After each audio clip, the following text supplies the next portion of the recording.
अस्सलाम वालेकुम। मेरा नाम है नूर और मैं वेलकम करती हूँ आपको, आप तमाम लोगों को अपने YouTube channel Noor the story teller में।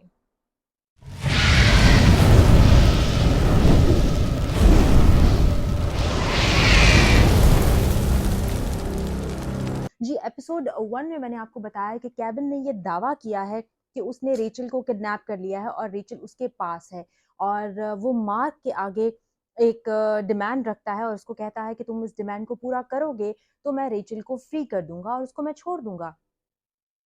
क्या डिमांड करता है केविन मार्क से? अब वो जो डिमांड है, वो इतनी ही अजीब होती है। चले मैं आपको डिमांड बता देती हूँ।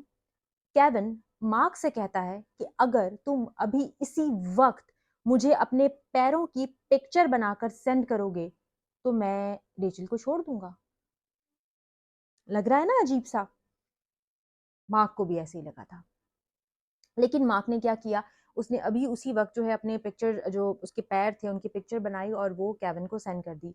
और वो देखने के बाद केविन इतना खुश होता है और वो खुशी का ऐसे इज़हार करता है कि मार्क एक मर्तबा फिर हैरान हो जाता है कि ये कोई डिमांड थी और ये कोई खुश होने वाली बात है।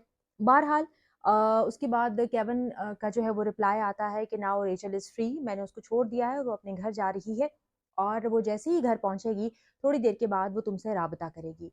और उसके बाद केविन ऑफलाइन हो जाता है।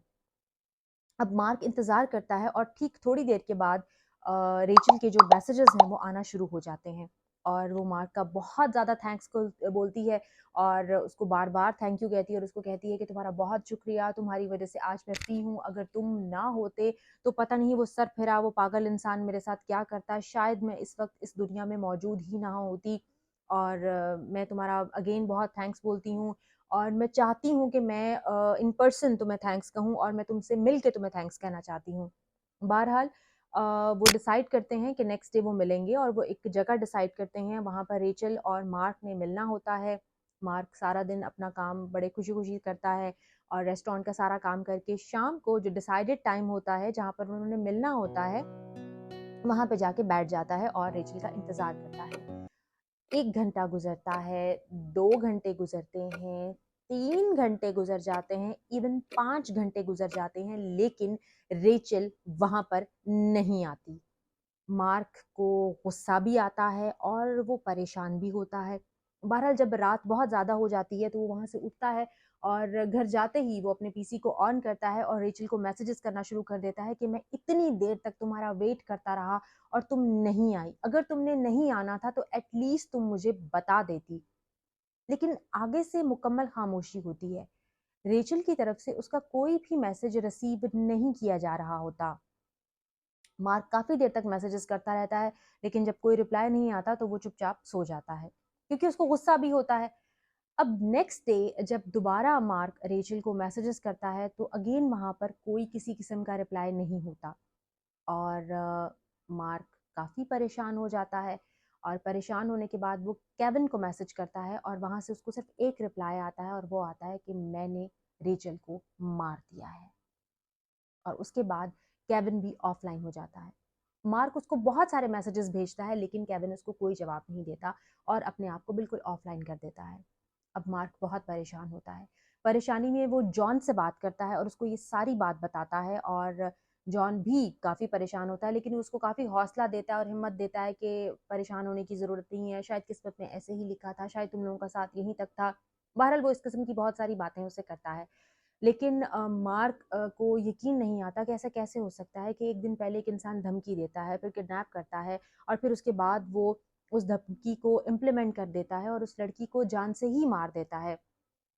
वो मेन चैट रूम में जाता है और वहाँ जाके लोगों से पूछता है, लोगों से बात करता है, तो वहाँ पर वो क्या देखता है कि वो सारे लोग ऑलरेडी पहले ही जानते हैं कि इस चैट रूम के एक लड़के ने दूसरी लड़की का मर्डर कर दिया है। मार्क को ये बात भी बहुत अजीब लगती है कि ये जो भी बात थी, ये उनके प्राइवेट चैट रूम की थी, ये मेन चैट रूम में कैसे पहुँची? बहरहाल लोग उसे मैसेजेस करते हैं और बहुत अफ़सोस का इज़हार करते हैं और मार्क भी बहुत ज़्यादा दुखी होता है। लेकिन इस दौरान जो जॉन होता है, वो उसकी बहुत ढाढ़स बंधाता है और उसको बहुत ज़्यादा बार-बार बताता है कि तुम परेशान मत हो और कोई बात नहीं, मतलब उसकी हिम्मत और हौसला बढ़ाने की बहुत कोशिश करता है। इसी तरह करते-करते 1 महीना गुज़र जाता है। अब 1 महीने के बाद उनके उसी प्राइवेट चैट रूम में एक और आईडी नज़र आना शुरू हो जाता है और वो आईडी होता है जेनेट का। और जेनेट पर्सनली मार्क को मैसेज करती है और उसको हेलो हाय करती है, और मार्क उसको बड़ी फ़ौरन से रिप्लाई करता है और उससे बात करता है। और जेनेट मार्क को ये बताती है कि वो एक 44 इयर्स ओल्ड लेडी है और उसके 2 बच्चे हैं, शी इज़ मैरिड, और इसके साथ वो रियल एस्टेट एजेंट भी है, और वो एक खुफिया एजेंसी के लिए भी काम करती है। और इस वक्त पूरे ब्रिटेन में वो तीसरे नंबर पे वो वाहिद हस्ती है जो बहुत ज़्यादा पावरफुल है, जिसके पास बहुत पावर है। बहरहाल मार्क के से उससे उसकी बातचीत होने लग जाती है, और वो आपस में बातचीत करते हैं, बड़ा अच्छा टाइम स्पेंड हो जाता है, अच्छे फ्रेंड्स बन जाते हैं। और कुछ अरसे के बाद रेचल उसको ऑफ़र करती है कि अगर तुम हमारी एजेंसी में काम करो तो तुम्हें बहुत ज़्यादा फ़ायदा मिलेगा। मार्क जो कि 16 ईयर का एक बच्चा है, एक टीनएजर है, वो खुश होता है इस ऑफ़र में।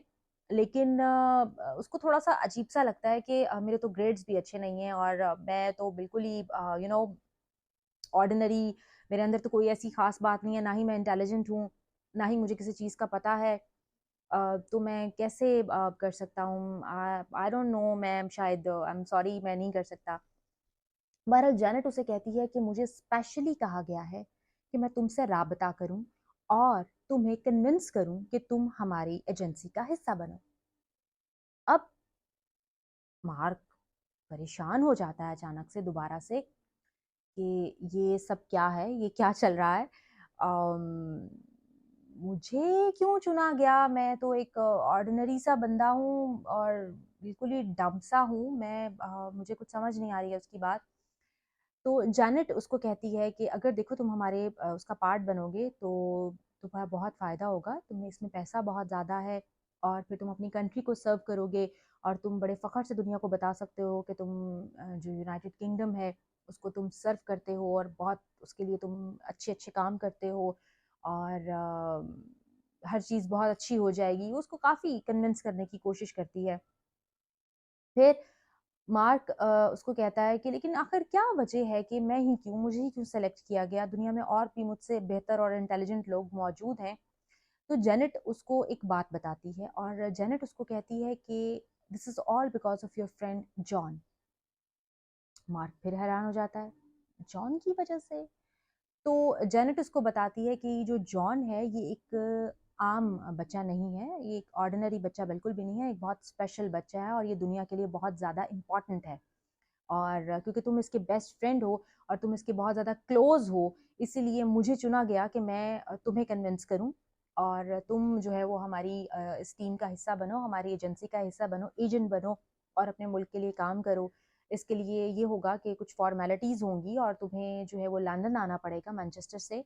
तो वहाँ पर फिर तुम्हारी ट्रेनिंग होगी और ये सारी चीज़ें होंगी, तो फिर तुम पार्ट बन जाओगे और तुम्हारी सैलरी बहुत अच्छी होगी। मार्क कहता है कि ये सब बातें तो ठीक है, लेकिन मेरे पेरेंट्स का क्या? मैं तो लंदन आ जाऊँगा, लेकिन उनका क्या बनेगा? तो जेनेट उसको कहती है कि वो तुम बिल्कुल परेशान नहीं हो, तुम्हारे पेरेंट्स को हम खुद उनको एतमाद में लेंगे और उनको हर बात बताएँगे, उनको कन्विंस करेंगे, और डेफ़िनिटली वो भी तुम पे फ़ख्र करेंगे कि तुम एक बहुत अच्छा काम कर रहे हो अपने मुल्क के लिए, अपनी कंट्री के लिए, और इतनी यंग एज में।